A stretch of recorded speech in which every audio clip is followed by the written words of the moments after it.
Are you running into scenarios where you have a single line of text that can get too long and you want to truncate it? How about multiple lines that you want to constrain to a known number of lines and then truncate?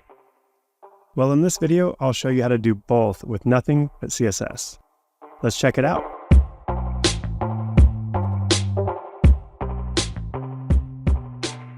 With CSS, we have the text-overflow property that we can use anytime we want to truncate a single line of text. Seems simple enough, right? But there are a couple of things to be on the lookout for, so let's look at an example. Here we have some issues with our username display in our header bar for our site. This person has a long name and it's breaking our layout. Let's truncate it when this happens. Here on our username, we already have white space set to no wrap because we want to keep the name on a single line. So to truncate it, we use the text-overflow property with a value of ellipse.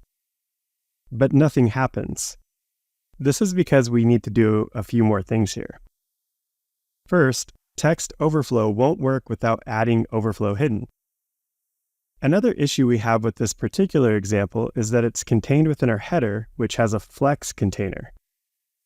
Both the nav and our user sections will be flex items that have a min-width value of auto by default. We need to make our user item flexible, which we can do by adding a flex value of 1. And now we need to allow it to shrink by setting a min-width of 0. Okay, now we're getting somewhere, but our avatar is getting a little squeezed here.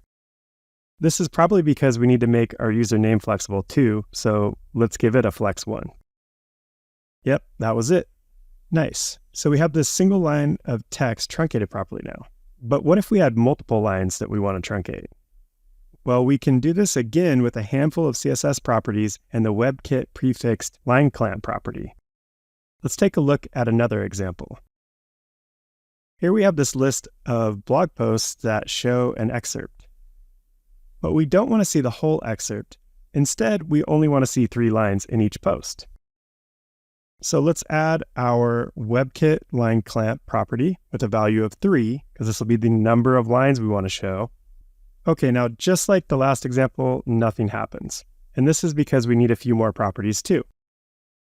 First, we need to set the display property to a value of WebKit box.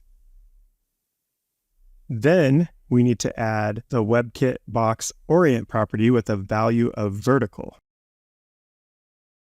Okay, we're almost there, I promise. The last thing we need to do is add overflow hidden.